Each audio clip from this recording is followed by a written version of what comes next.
Good morning, everyone. Today is Tuesday, October the 25th, and this is your Multnomah County Board of Commissioners.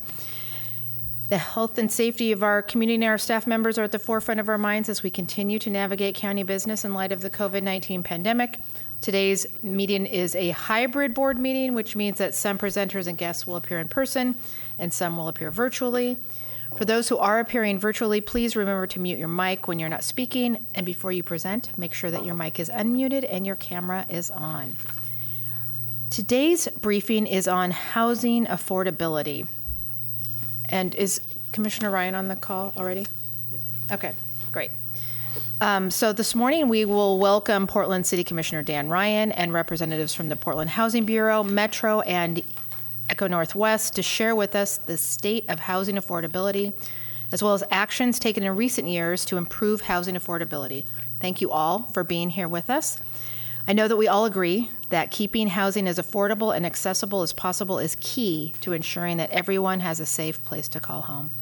And I want to thank Commissioner Vega Peterson and her staff for requesting this briefing for our board. So I will turn it over to her for opening comments. Thank you, Chair. Thanks to all of the presenters who are here today to talk about housing and affordable housing. I organized this briefing to provide our board with an opportunity to have some level setting on the topic of housing affordability. As a board, we're very well informed about Multnomah County's efforts to address unsheltered homelessness, provide behavioral health and substance abuse treatment, and transition people from homelessness to housing stability. But the evidence is clear that a root cause of homelessness is a lack of affordable housing.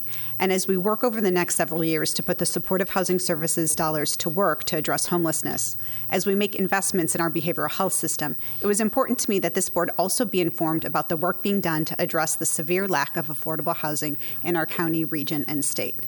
It's ancillary to the work that we do at the county, but it's vitally important. And while we all follow the reports and research related to affordable housing, as a collective, we haven't had a discussion on the efforts being undertaken, hence this briefing. And it's also a very timely conversation considering the renewed commitment by the City of Portland to address the lack of affordable housing in our city.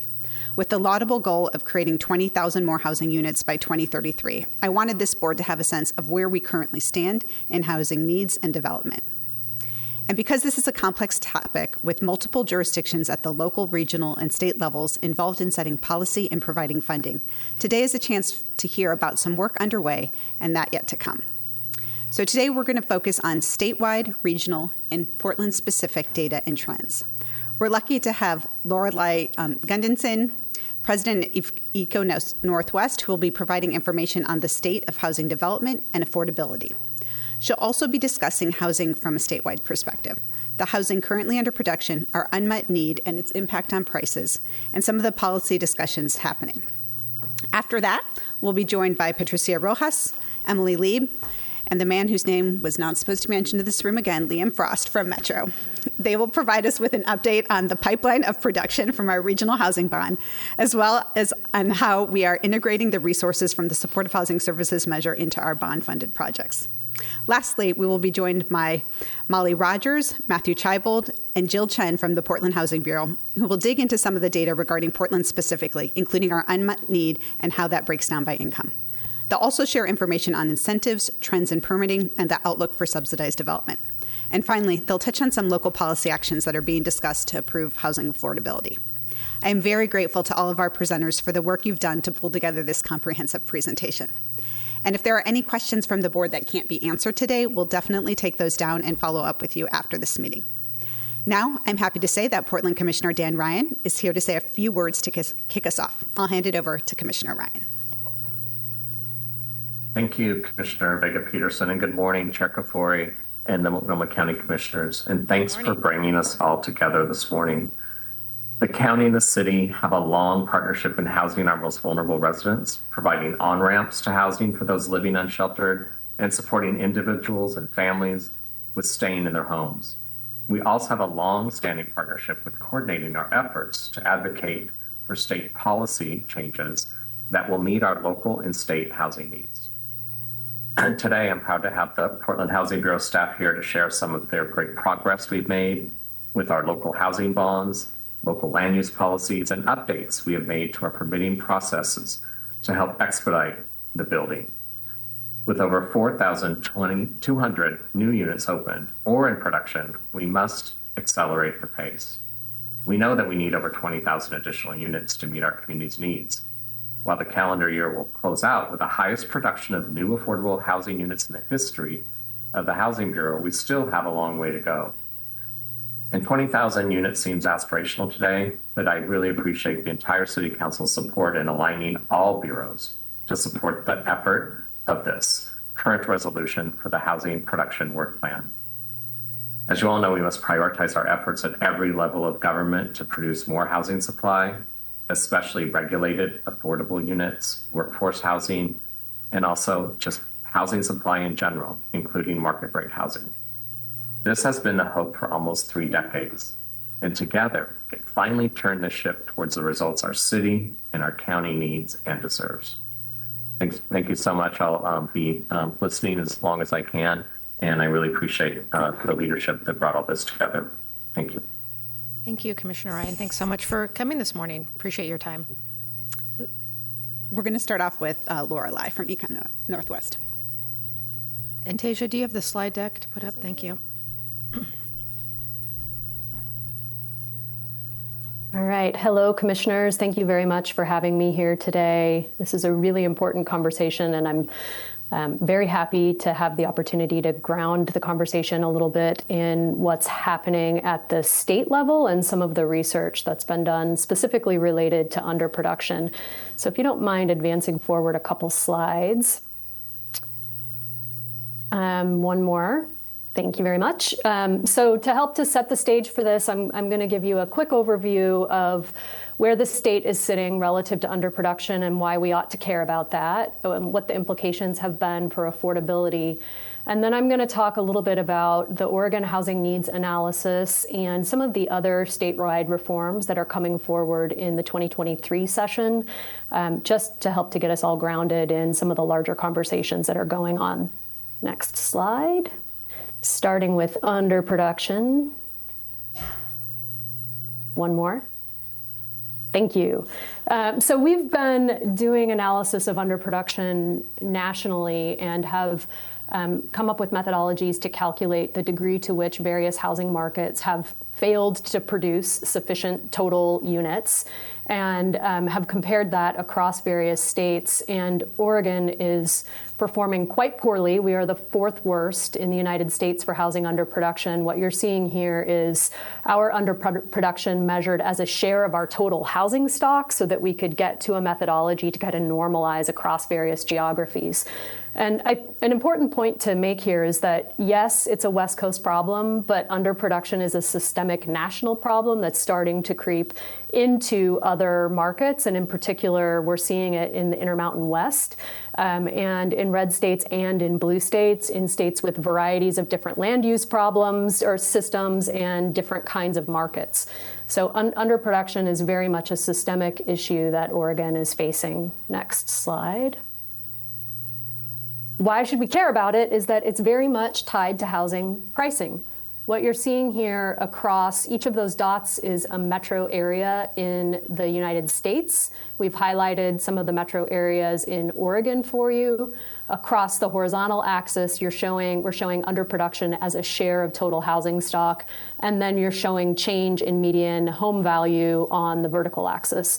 And you can see that there's a strong correlation between these variables, that when underproduction increases, you see an increase in change in median home value.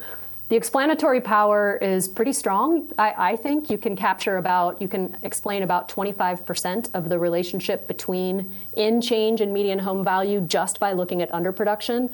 And to me, that feels like a really strong number given how vastly different each of these different geographies really are in terms of their housing market, their in-migration patterns, the cost of production, all the other things that goes into contributing to a home value. 25% of it can be explained just by looking at underproduction. Move on. Thank you. So all of that data that we were just looking at was pre-pandemic, and there's been a lot that's happened in the snow globe shakeup that was 2020. And I think it's important to try to get a sense of where we're sitting right now. Oregon turned a very important demographic corner in 2021, which is that we now have negative natural population growth, which means that if we do not have in-migration, we do not grow. And as a result of the pandemic, in-migration has slowed. We have 5,000 fewer people that have moved into the state between 2020 and 2021. Those are variables that feel like they should be good news stories for underproduction. They're bad news stories for lots of other reasons, but as it relates to housing production, we have fewer households that we're trying to house.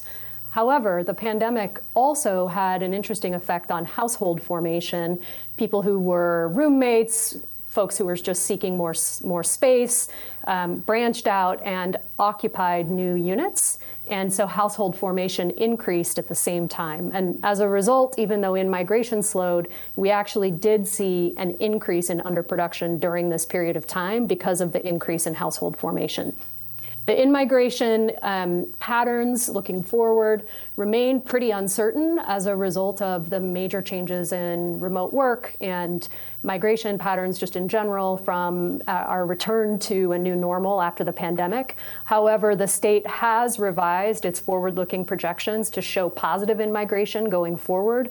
So we expect that to continue to be an issue, and especially if you think about a longer time horizon and changes in climate in many parts of the southern parts of our country, I think we can expect that to continue to be a driving factor. So underproduction is confused by pandemic, but it does appear that we are not getting ourselves out of the hole through those changes. Next slide.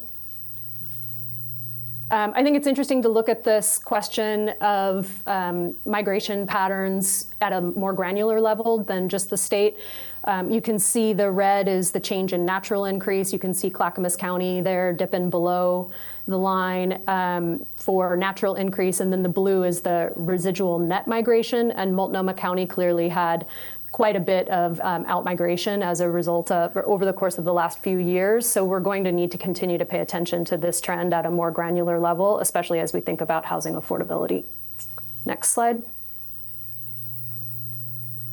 And then what do we think about how housing starts might change going forward? Borrowed this slide with gratitude from Josh Lerner at the Oregon Office of Economic Analysis. What you are seeing there in the gray lines, backward looking, is the number of starts that we've had each year, and then a projection going forward from 2021 on. The line that kind of bops up above the bars there is the forecast of the number of units that we would need to get out of our underproduction hole. And then the blue bars going forward show you what the state is projecting. If we kind of continue at a similar pace to what production has looked like over the past, on average, 30 years, we would just be continuing to dig ourselves a deeper and deeper hole. So Commissioner Ryan's comments at the beginning that focusing on production is really critical and that we need units of all kinds in order to get our way out of the hole is exactly spot on. And if this is a situation where if there's not some kind of an intervention, we are going to find the affordability impacts just getting worse and worse and worse. Next slide. Let's talk a little bit more about what that does for prices and affordability. And again, if you want to move to the next slide, again, our return from the post-pandemic world and inflation and all of the other things that are going on in the economy continues to confuse this story a little bit. We have had the largest deceleration in home price growth in history. I'm sure many of you have heard that news. This is showing you the Case-Shiller National Index. This is national data, but you can see Portland on the side there also having a decline in the pace at which prices are increasing. So they are still going up, but they are going up substantially more slowly. And the reason for that is the interest rate changes and how that's affecting people's purchasing power and affecting their thinking about home purchasing. If you can hit the next slide. At the same time, however, even though our prices are not increasing as quickly, affordability for homeownership product is actually getting worse. What you're seeing here is the darker balls on the right are showing you the percentage of households that could afford the median home that was sold in 2019. And you see that shifting to the left with what folks could afford in September of 2022. And that's both because prices have continued to rise, even though more slowly, and because the increase in interest rates just make it more out of reach for folks to move into homeownership product. So fewer people can afford to move into homes. Next slide. What does this mean for renters? The rental market has seen, because people are not able to move into homeownership, more people are staying stable in their rental market product. And we are seeing that cost burdening is continuing to be a really major problem for renters, and in particular, a major problem for renters who are at the lowest end of the income spectrum, earning under $50,000 per year. The vast majority of those folks, between 80 and 93%, are spending more than 30% of their gross income on rent. So despite the turbulence in the market, our underproduction problem is not getting better, and our affordability problem is not getting better. So we're at a moment where interventions are really very much needed, and it's one of the reasons that I'm grateful to be here and to hear this conversation continuing today. Next slide. I just like to throw this out there that there's a lot of other reasons to be concerned about housing affordability, and sometimes it's helpful to broaden the context a little bit. Remember the point that Oregon is now in a situation where our population is only growing because of in-migration, and we're facing a worker shortage. So for businesses that are trying to attract workforce, our lack of affordable housing is a major impediment, and it's slowing our economic growth. What you're seeing on this slide is a handful of headlines and quotes from research that has been digging into this question of the intersection between housing affordability and economic growth, and finding that it is in fact a barrier. And for Oregon, because we are reliant on in-migration, housing is very much on the critical path to economic competitiveness. We are going to lose to lower cost markets if we don't figure this problem out. So we should care about it because we care about the people who are most impacted, but we should also care about it for the strength and economic kind of capacity of our overall economy. Next slide. All right, let's talk about what's happening at the state level. The ONA is an acronym for the Oregon Housing Needs Analysis. If you can hit the next slide, please. It is the result of many legislative actions dating back to 2018, but most directly derived out of House Bill 2003, which was passed in 2019. House Bill 2003 required local governments over the size of 10,000 to develop a new thing called a housing production strategy. So begin to think about how they can bring to bear the resources that they control to move the needle on overcoming underproduction. In that same bill, there was a little side corner, the little technocratic kind of hidden area that required Oregon Housing and Community Services to develop a new methodology for thinking about how housing need is kind of changing over time.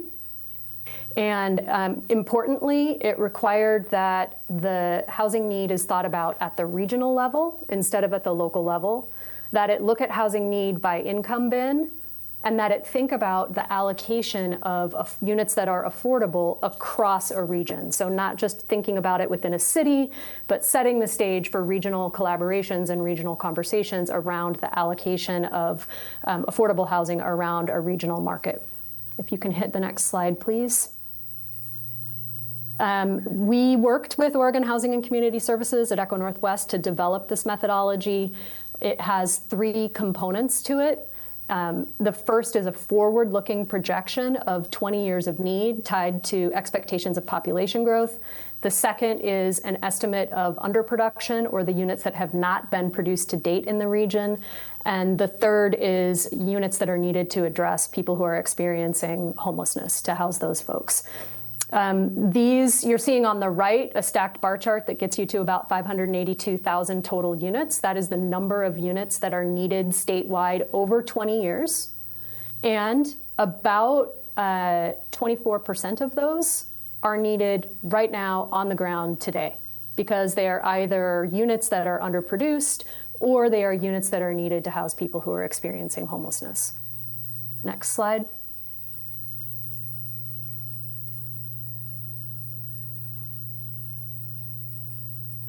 Looking at this more specifically for the metro region, those numbers remain proportionately about the same.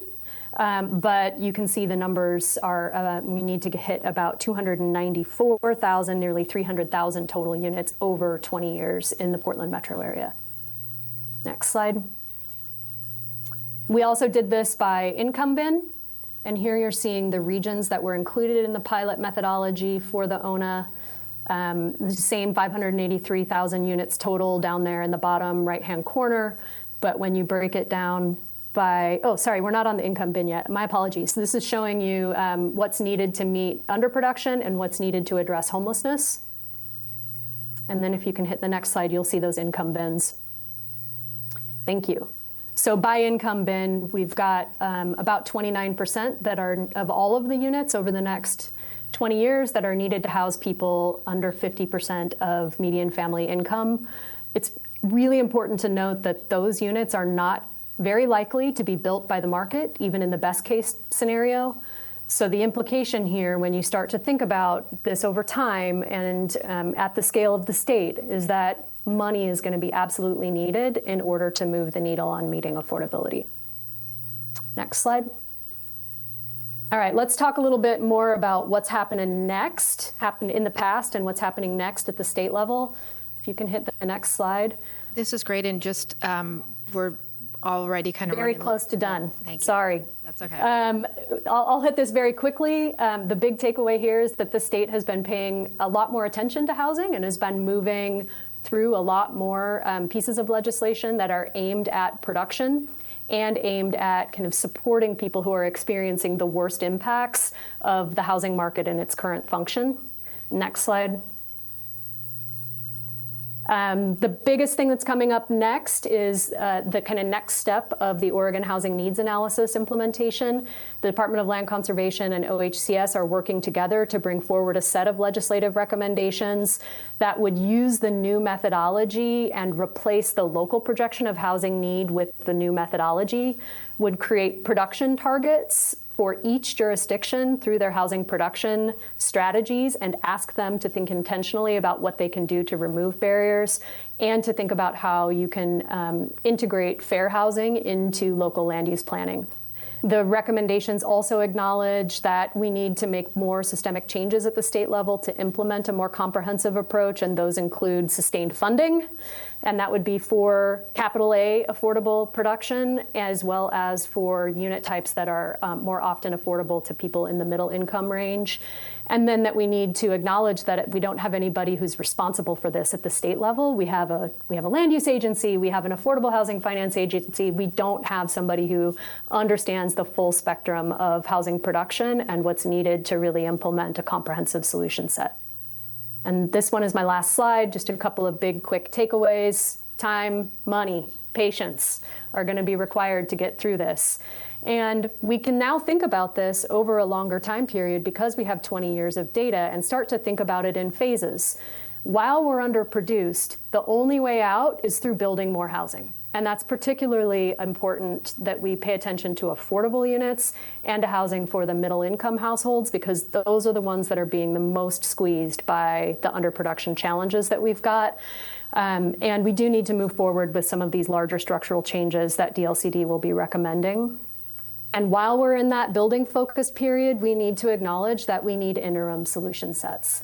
And those should include making sure that we are not going backward on production, especially for affordable. So paying attention to affordable housing preservation and to rent and tenant supports to make sure that we're keeping people in housing and not moving backward. Apologies for going a little long, but that's my slides. Thank you. Thanks so much. And we're going to hold all the questions to the end, so if you wouldn't mind staying on, that would be great. All right, Tasia, next slide. And now Metro. Welcome, Metro Partners. Thank you, County Partners. Good morning, Commissioners and Madam Chair. My name is Liam Frost. I use he, him, his pronouns. I am the Metro Regional Assistant Housing Director. It's a bit of a mouthful. I'm still getting used to it. Unfortunately, my boss, Patricia Rojas, is having technology issues, so you're stuck with me for these first couple of slides. And I'm going to be as quick as possible so we can get through this presentation so you all have the chance to ask some questions. This morning, we'll talk a little about Metro's role in housing and homelessness. So to Lorelai's points earlier, that level where we're trying to fill in some of the major gaps in affordability by subsidizing housing through the housing bond, the regional housing bond, and then also rent vouchers as well as other supportive housing services to get people back into housing. Next slide, please. So you'll see here some of the differences in relationship between the two bodies of work, the Regional Affordable Housing Bond and the Metro SHS, or Supportive Housing Services measure. For both these measures, Metro is the funder. We convene, coordinate, and help to support the work that is happening on the ground by our jurisdictional partners in SHS. That's the counties, Clackamas, Washington, and Multnomah.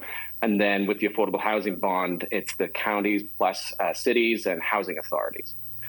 And we partner directly with 7 jurisdictional partners on the bond and 3 in supportive housing services, like I just said. In 2018, rents had been skyrocketing for about a decade. Demand for housing was higher than ever, and affordable housing options were fewer and far between. So the voters of the region passed a bond for Metro and jurisdictional partners to create 3,900 units across the region.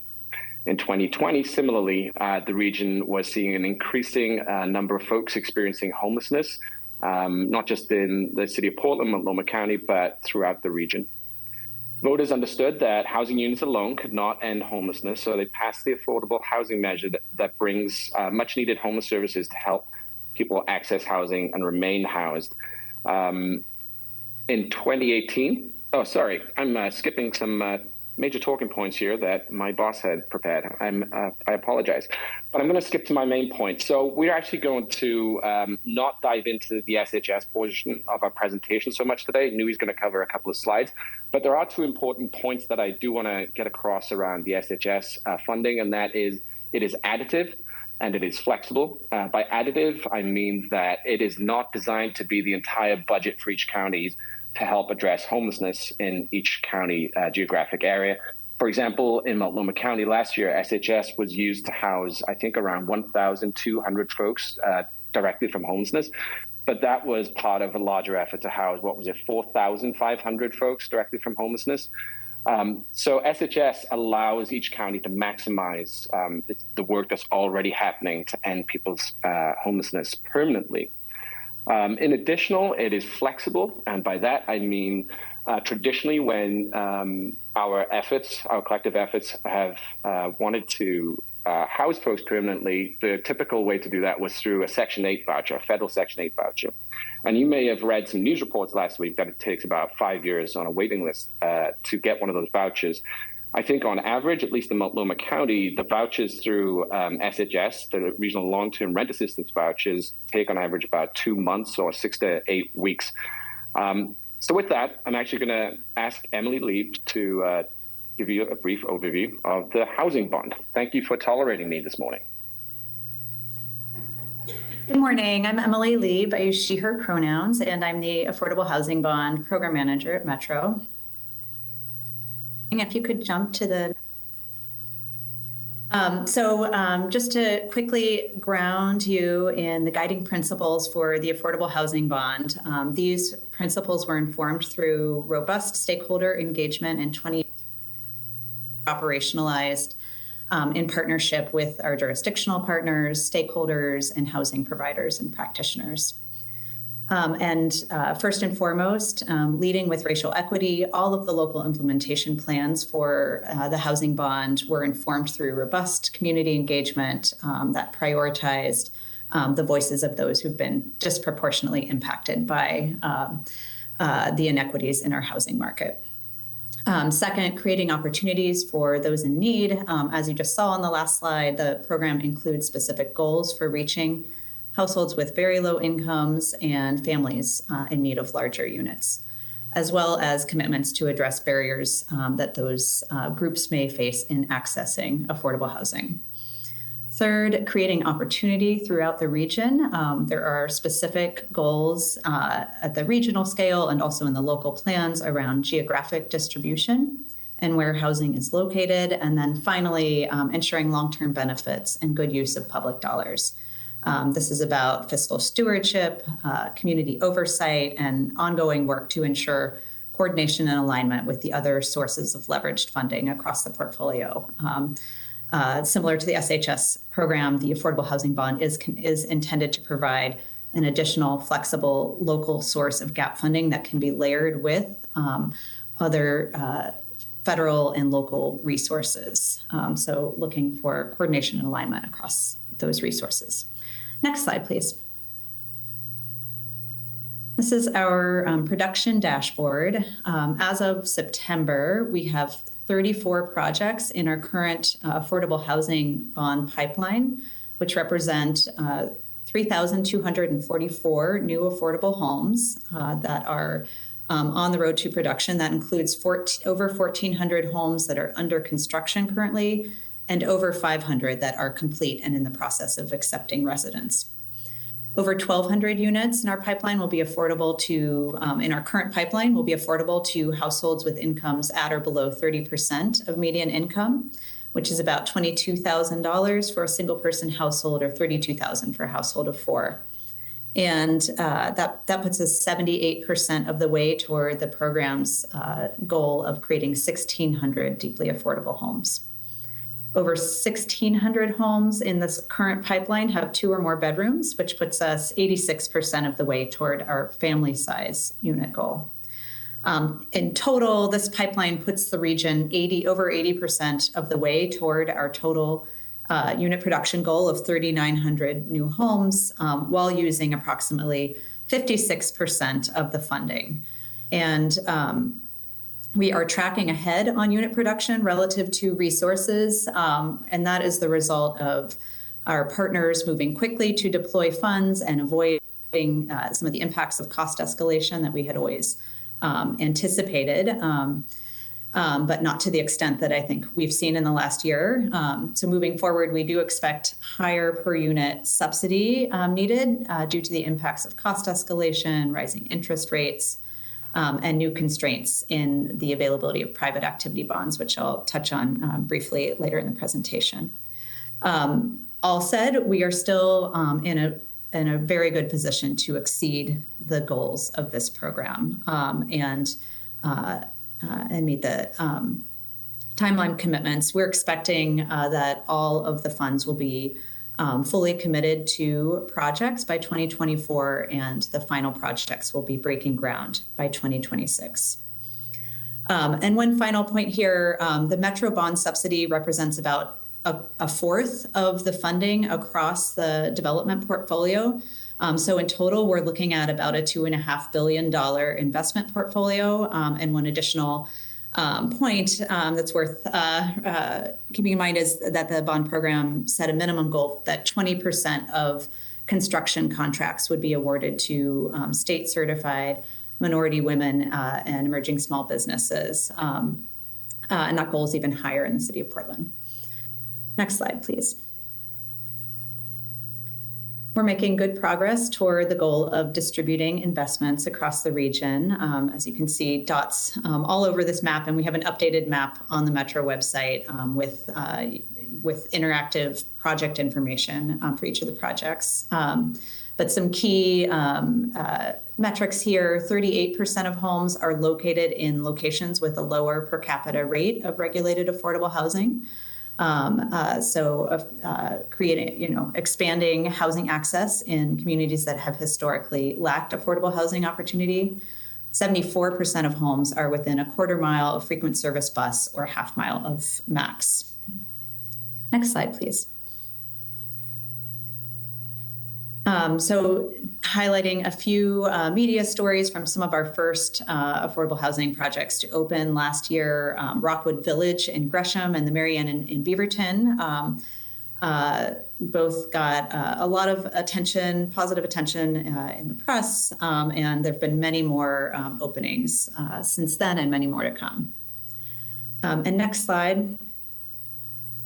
And just to share a little more about Rockwood Village, it's an excellent example, I think, of an affordable housing bond project on the ground. It was developed by a culturally specific developer, Hacienda CDC, and will provide a total of 224 affordable homes. The site incorporates a trauma-informed and culturally responsive design with 5 apartment buildings clustered around a large courtyard with play area, garden beds, community center, and a public park that's surrounded by old growth trees. Many of the homes in this development are 3 and 4 bedroom homes, and Metro's funding specifically helped to make 47 of the units in the project affordable to households with incomes below 30% of median income. Next slide, please. We are also working closely with our 7 jurisdictional partners and the state to respond to emerging challenges and opportunities. First and foremost, some significant changes in the financial landscape over the past year include unprecedented cost escalation due to supply chain challenges, labor shortages, as well as rising interest rates and constraints in the availability of state-issued private activity bonds. Private activity bonds are tax-exempt bonds that are required financing for 4% low-income housing tax credits, which are the most significant source of leveraged funding in the housing bond portfolio. And while this resource was historically undersubscribed, Oregon has recently joined 20 other states in reaching a point at which demand for 4% tax credits exceeds the state's federal allocation of private activity bonds needed to finance them.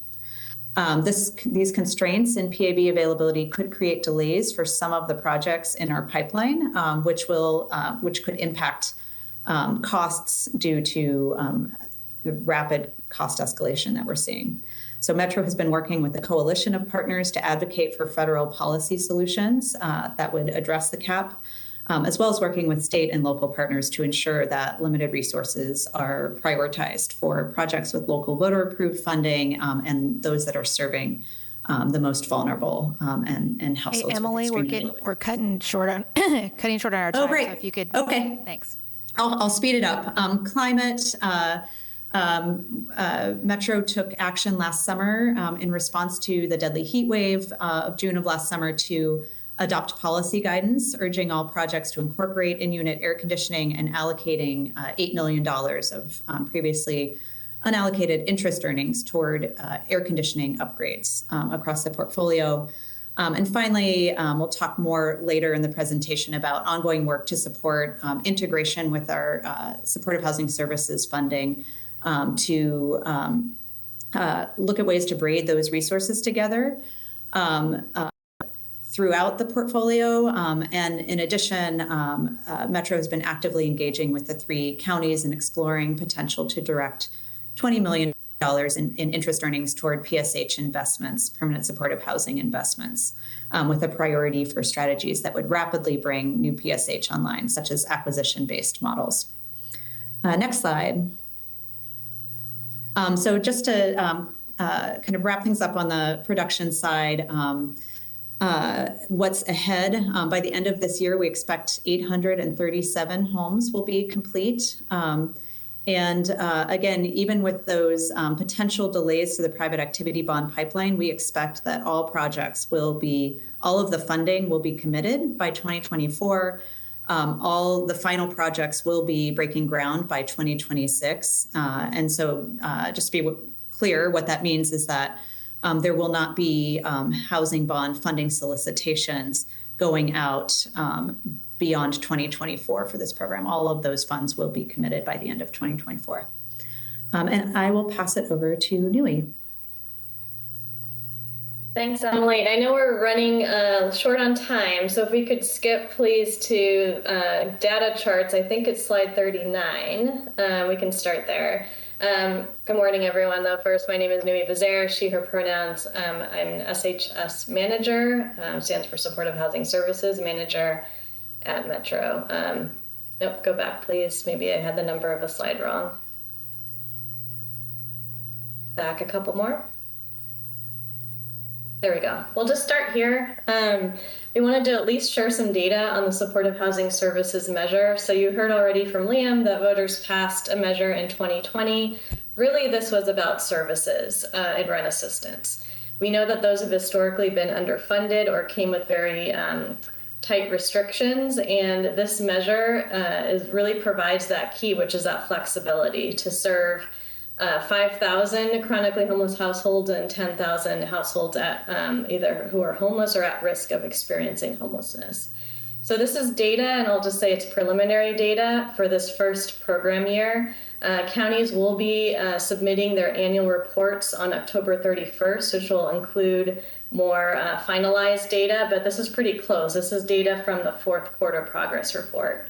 So this first piece here really is about placements into housing.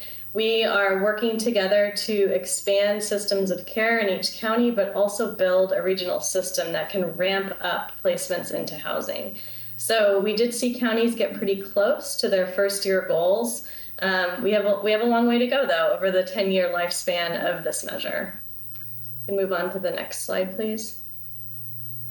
We're not just funding housing, although that is a huge focus of SHS. There is a variety of services that can be funded. Again, flexibility can be funded through this measure. So counties also brought on a significant number of shelter beds with SHS funds, and also worked on those upstream strategies like eviction prevention to make sure that thousands of households were prevented from falling into homelessness in this first program year. You'll see they completely overshot their goal from 1,000 to 9,000 households that they were able to support with eviction prevention in this first year. Move on to the next slide. I'm going to kick it over to Liam. That was short and sweet. And do you know what I'm going to do? Pass it to PHB. Yeah, thanks. We're going to have a briefing on November the 15th where we have a look back at the year of SHS, so appreciate that. Will be coming. Portland Housing Bureau folks, thank you for joining us this morning. Thank you. Good morning, everyone. I am Molly Rogers, Interim Director of the Portland Housing Bureau. I go by she, her pronouns.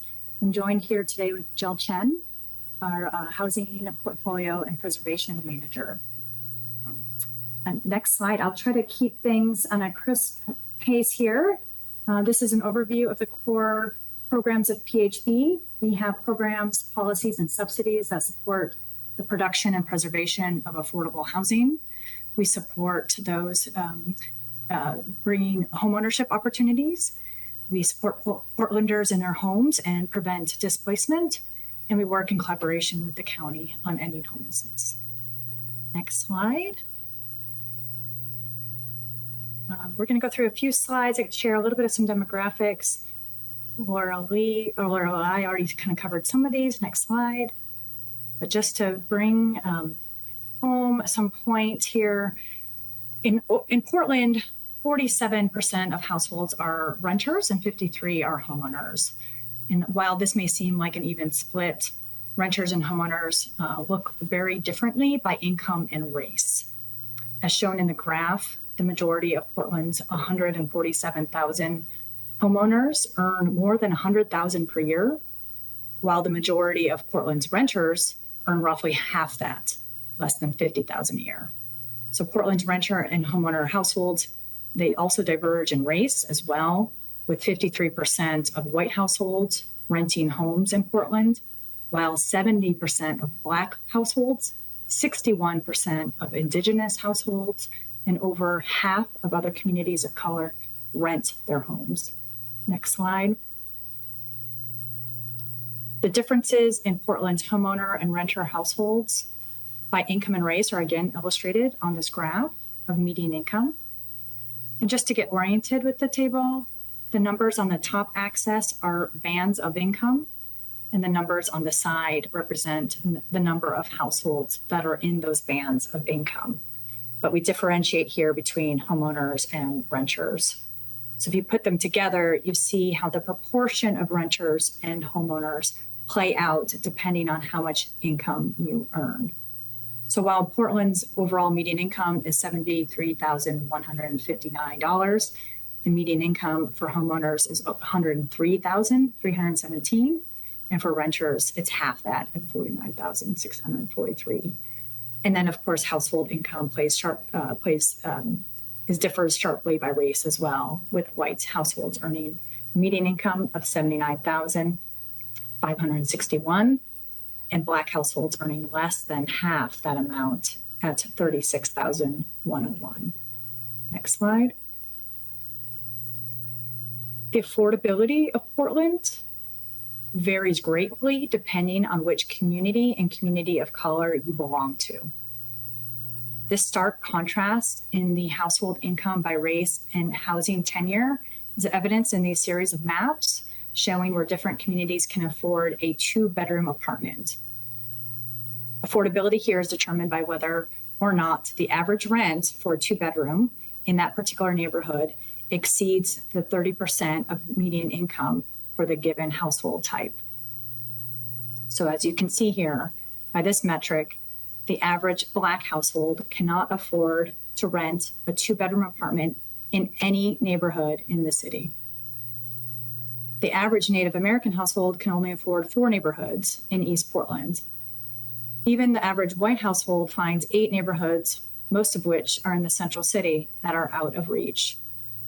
And the average single parent, regardless of race, cannot afford a 2-bedroom anywhere in Portland. Next slide.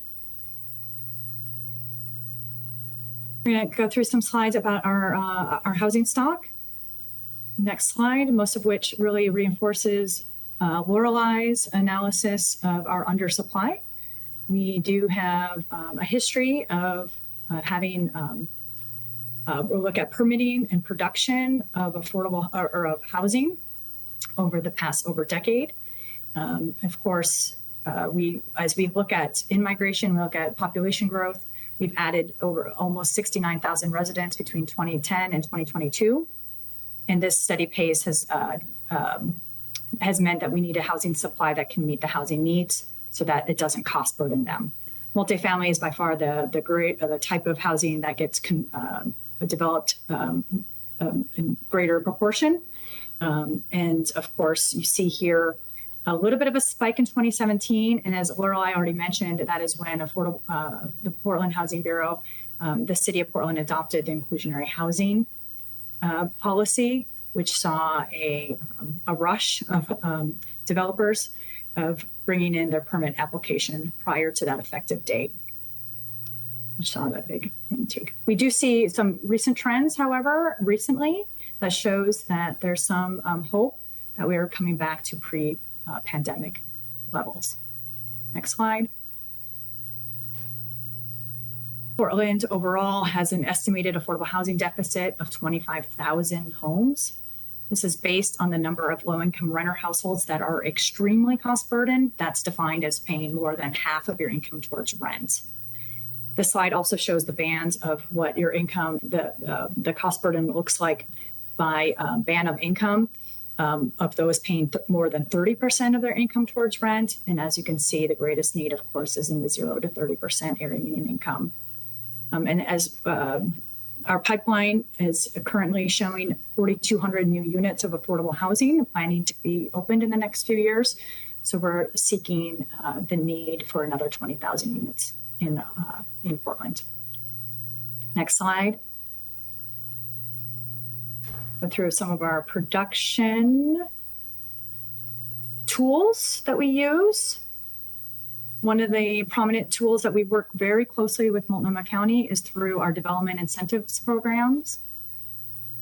Here we support both homeownership and rentership. We help reduce the cost of new construction for both market rate and nonprofit partners that either provide reduced rents or lower sale prices to low and moderate income households. In exchange for greater affordability, the city offers exemptions from system development charges, construction excise taxes, and other fees. Additionally, we offer property tax exemptions in partnership with the county. We also floor area ratio and height bonuses and other waivers for affordable rents to be regulated up to 99 years. Next slide. Inclusionary housing program has become a very key tool for increasing affordable housing development in Portland since it went into effect in 2017. It requires buildings over 20 or more units to restrict either 10% of them at 60% AMI or 20% of them at 80% AMI for 99 years. I'm going to kind of quickly, I'm not going to spend too much time on this. We can certainly follow up with questions later. But the key thing is right now we're projected to produce about 1,500 inclusionary housing units. And we are convening right now a committee to look at some recalibration of some potential tweaking of the program. Next slide. This is our overall production. Like Commissioner Ryan mentioned, we are at an unprecedented production level right now of affordable housing homes, really ever since the state of emergency was declared by City Council. At this point, we have already opened close to 3,500 homes since that declaration. That is serving over 6,500 actual people. And most of these people, we're talking about low-income seniors, folks experiencing homelessness, families of vulnerable to displacement, and working Portlanders whose incomes are not keeping pace with rents. We have these are set to we have set to have 4,262 units in our pipeline that are set to open in the next couple of years. And we're providing deeper affordability, larger size family units, and more supportive housing than the market would provide. Next slide. Jill, do you want to go talk about the success of the Portland and the Metro bonds? Sure. Thank you, Molly. For the record, I'm Jill Chen, Housing Investments and Portfolio Preservation Manager. I use she, her pronouns. So the Portland Housing Bond passed under Measure 26-179 provides $258 million with a goal to create 1,300 new affordable units. As part of PHB's community outreach, a framework for the housing bond was developed with the community to focus on 4 particular areas. The first is communities of color, families including children, immigrant, refugee communities, and intergenerational households. Third is households experiencing homelessness or imminent risk of becoming homeless, and households facing imminent displacement. We are pleased that PHB is on its way to exceed total goals by 43% and create over 1,800 homes, with approximately a third already opened. Currently, all Portland housing bonds are fully allocated. In addition, every one of the Portland housing bond goals, i.e. 600 deeply affordable 30% AMI units, 350 permanent supportive housing units, and 650 family size units will all be exceeded. In particular, we want to highlight that the 774 deeply affordable units for families earning under 30% area median income, of that, 399 are for PSH units or for households that are homeless. A couple of final points to note are, you'll see that in the map, there's a diversity among the neighborhoods where PHB is able to create new assets which previously did not have affordable housing, such as the Laurelhurst Kearns neighborhood and the St. John's neighborhoods. In addition, the range of populations served and focus on making these buildings work for these communities. For example, ranging from smaller studios and SROs such as Emmons Place, which is number 3 for seniors, Westwind for PSH, which is number 5, and larger family-focused units such as Los Adelitas, which is number 12, and all 3 of those are opening in 2022. Next slide, please. The Metro Housing Bond, which passed under Measure 26-199, provides $211 million for the City of Portland, with a goal to create slightly more units of 1,475 new affordable homes. Similarly, we are pleased that PHB is 88% to reaching the Metro Bond goals with its current projects, that are open, in construction, or in pre-development. And we expect, fingers crossed, to exceed these goals once proposals to our most recent September 2022 solicitation comes in. PHB is also targeting to meet or exceed all Metro bond goals, again, for the deeply affordable units, the permanent supportive housing goals, as well as the family size units.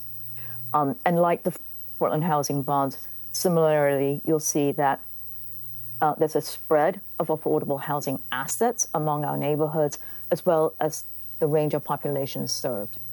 And we want to thank, of course, our Metro bond partners and Metro and meeting our goals, and hand it back to you, Molly. Thank you. Just to last slide here, just to conclude, we don't build housing and we don't provide the supports to help low-income Portlanders stay in their homes in isolation. It takes myriad partners, funding streams, collective goal setting, and champions at every level of government, especially the county. So thank you for your partnership. We do see the need for some better alignment with state funding for affordable housing financing. As Emily already mentioned, the state has reached its capacity in private activity bonds, which is the primary tool of tools for the Portland and Metro housing bond projects. This will actually impact the timing of our projects over the next few years. And as our voter-approved bond proceeds have been either spent down, committed, or earmarked, the question on our minds is how do we continue those investments going forward? And we do see the need to continue prioritizing 0 to 30 AMI households in our housing production, rental assistance, and supportive housing work we do with the county. This also means more alignment with project-based Section 8 vouchers with the city's capital dollars. And in this moment where we have safe harbors being lifted at the state level and tenants not being as protected during the COVID pandemic, we do see the need for additional tenant protections and potentially renewals of some of our development incentive programs. Hopefully we can work with you in partnership on those. Thanks. Team Portland, appreciate all of your comments today from all of our presenters, and I appreciate you all sticking around for questions from our board members. We'll start with Commissioner Myron.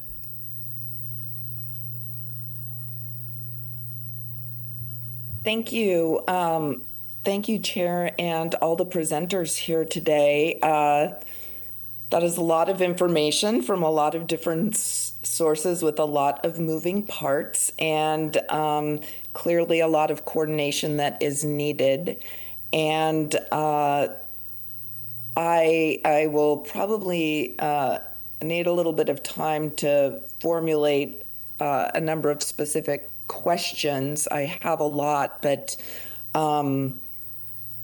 there were so many different facets of this, it's hard to get to some of those specifics. But that,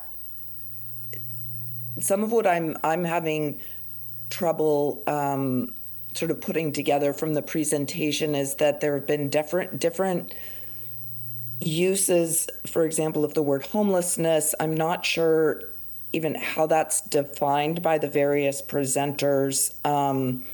And there's different references to homeownership versus rental units versus housing, things that are in production, in the pipeline, on track to house versus how many people are living in units. And so it's hard to understand the dynamics at play here. And so that's what I'm going to be working to sort out. But one area to an example of maybe where you could help provide that information is for example with the Metro bond. There was mention, I think might have been with I'm not sure who presented this part, but it mentioned 1,400 units being in the pipeline, 500 units complete and accepting new residents. And I'm curious from that, how many people have been housed this year with the Metro, from the Metro bond in Multnomah County, how many total since the bond was adopted, and what is anticipated in terms of people being actually physically housed by the end of this fiscal year? Great, and I don't expect that they're going to have those numbers for you at the tip of their fingers. So, Metro could folks, follow up. if you could follow up with your responses, and then I'm sure that Metro Portland Housing Bureau has some kind of a definition book that they would be happy to share with you about what the different definitions are for the items that you mentioned. However, if you want to write those down and send those in an email form, that we would be sure to get you that information. That will be great. And I think it just does illustrate some of the challenges, though, when we have multiple uses of words that may be terms of art for one organization or in one setting, but mean different things to different people, how we can potentially streamline that. I think it's that is really important. And in terms of, I'll go ahead and get a lot of my questions emailed, but I do want to just express my deep appreciation, to all of you, different organizations, for being here, and particularly with Commissioner Ryan's office and the Portland Housing Bureau. And, as we are working toward all of these long-term solutions, really keeping that eye as well on the fact that we do have the homeless crisis on our streets, with people dying, and working to provide additional alternative shelter support moving forward, which while we're working on getting these thousands and thousands of units built for people. Thank you all. Commissioner Jayapal? Thank you, Chair. And yes, thank you so much, all of you, for being here and for this information. Really, really appreciate it. Thank you, Commissioner Vega-Peterson, for putting this together. We know that affordable housing is important for lots of reasons. I'm going to focus on the connection with homelessness because obviously that is at top of mind for many, if not all of our residents at this point. And so I guess I too have to process and may have more detailed questions, but sort of on a more macro level, I'm assuming when we talk about the housing that's needed to house people experiencing homelessness, we're probably talking at the 30% and below AMI level. I see Liam nodding, thank you, and Patricia, thank you. And so when I think about what's in the pipeline and what we can do to create that level of affordability, can someone talk about whether that level of affordability is possible without rent assistance? In other words, even when we are thinking about the Metro bond, where we focused on a goal of a certain number of 30% and below AMI, was that possible? Is that possible without rent assistance? Liam, you're talking, but you're on mute. Molly, I think was. Oh, sorry. Yeah. I'd be happy to start off. I think it's an excellent question, and it is very difficult to do without rental assistance because you break it down, the amount of revenue you get from a 30% AMI rent is generally not enough to cover all the expenses that comes with operating and maintaining that unit at a base level. Now, if you have scale and if you have a number of units that you can cross-subsidize, that can get you to some 30% without subsidy. The beauty of a voucher is you can get the level of rent that you could with at a 60% level. That helps you leverage even more 30s and helps you leverage more financing and brings down the amount of capital per subsidy unit as well.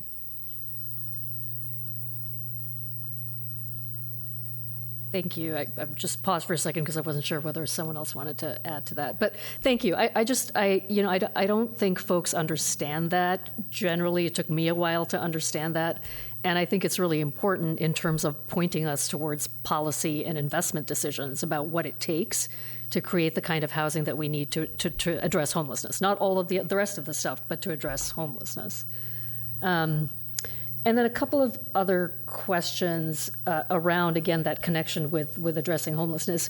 What's the process for placing people into these units? And this we may not have the right group of folks here, maybe that's somebody else, but once we create the units, is there a way to prioritize moving people who are experiencing homelessness into those units? Does that happen? Or is it sort of wide open, as to who gets placed in these units? You know what, I think that's a question that we do have a coordinated entry program, and we do have, so I'm going to have folks, I'm going to get an answer for you, since I don't know that by the time each different person answers, it might be a little bit longer than we have, since we're needing to have a hard stop at noon. So I will get you that information as well. Thank you. And then one last question. I have been hearing that, even our affordable housing providers, builders, are experiencing a fairly high rate of evictions. And some of that has to do, maybe a lot of it, I'm not sure, has to do with a need for more on-site residential services. So I'm curious, when you put these projects out to build, do you take into, is part of what you're looking for from the folks who develop it some level of residential service, and how is that monitored? Yes, absolutely. I'll happy to jump in here. Each project has the target population in mind as it's getting designed and envisioned. So from that, it's trauma-informed design, including and then enough sufficient staffing, and that comes from a variety of different. With SHS, we've been able to increase the amount of services, on-site services, and having case managers. Some of the operating budget helps provide community building and resident services.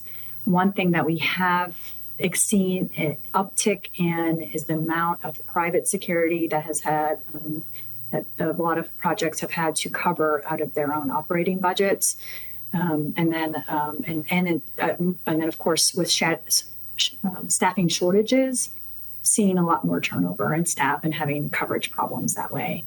So we are seeing an impact. We try to underwrite to a level of staffing that we hope supports the tenancies over time, but we're seeing it's potentially not enough right now, and that is that's more than just those who are experiencing homelessness. There's that we're seeing that sort of across the board a little bit. Anyone want to add? Molly, I'm just going to jump in as well. And I think what we're seeing at the ground on a lot of our projects is that with a number of, we always, by the way, I should mention, always require resident services for every single unit and every single affordable housing project. And it's required as part of our underwriting. What we are seeing is that the population has become more needy, especially when we bring in even an integrated supportive housing, where the needs of the folks coming in from coordinated entry are very high, and there is, you would call it that mixed population. So it's hard to manage, and we understand, and especially during COVID, it's been extremely difficult for property managers as well as owners to manage that population because of the difficulties in serving them. Thank you. I wanted to focus on the piece that wasn't supportive services, but the residential, and I think you answered that. Thanks very much. Commissioner Stegman, I'm going to skip over you and let Commissioner Stegman go first, since we have a hard stop. Thank you, Chair. I'll just pose the questions and I'll send an email. But the couple of questions I had was around current vacancy rates for our multifamily. I'd be curious to know what capacity we're at. Also, the level of Airbnbs, empty condos, as well as empty retail space. I know a lot of people have been talking about converting commercial space, but I don't really know what the numbers are, what the vacancy. So I guess I would kind of like, if anybody's done any work on getting us that data, that would be really helpful. And then has there been any incentives? I know just in the private market about providing incentives. Many people, especially us aging folks, have large houses that could potentially be subdivided. And I know that there are some nonprofits that are doing some work around that. But I'm actually thinking about actually subdividing single-family dwellings. So I'd be curious to know if there's any work or incentive for homeowners to do that. And then lastly, what your thoughts are around more models like Relay Resources, where you have jobs and you have housing offered. So just any thoughts, but I'll jot these down and send them to. Yeah, if you would just send, if folks have questions, I know that Becca Warabelau on my staff has been writing down questions as they've come up, but if any of the commissioners or their staff have any other follow-up, please send all of those to Becca and she'll get you the answers to all of those. Thank you all so much. This was really informative. Appreciate all of your hard work. Thank you. Commissioner Becky Peterson. Well, I just want to thank everyone. This was a lot of people talking about a really complex issue, so I appreciate everybody being here. This really started because of a presentation that Lorelei did like over a year ago, and we just have kind of jumped into this, so I appreciate that. I do have a lot of questions, some of the follow-ups from my colleagues, but definitely looking, interested in what's being talked about for, the tweaking of the inclusionary zone in zoning, as well as looking at the changing to the zoning codes that Portland has undertaken and the potential impact on that. And I know that's a different bureau than the Housing Bureau, but those are some things that I think are also really interesting for this conversation. And just have to say that looking forward to the upcoming legislative session and the chance to really do some statewide work on how we're going to be addressing this issue from affordable housing, because it is so closely tied to the work that we're doing at the county in addressing homelessness, in trying to get people safely off the street. And so we all need to be aware of what's happening and really working together for these goals. Thank you all very much. Thanks, everyone, for coming. I do lament that we couldn't be in person because it would have been much more fun to see all of you in person, but I really appreciate everyone taking the time this morning. And I think that, thank you, Commissioner Becky Peterson, for bringing this conversation forward. I definitely agree that having a follow-up about strategies for the upcoming session and how we're going to get those units built, we didn't really get as much time to touch on that as we did to describe the problem. So would love to hear how we're going to be moving forward out of this emergency, which is the emergency of no housing. Thanks, everyone, for coming. And this board is adjourned, but we will be back here on Thursday for our regular board meeting. Thank you.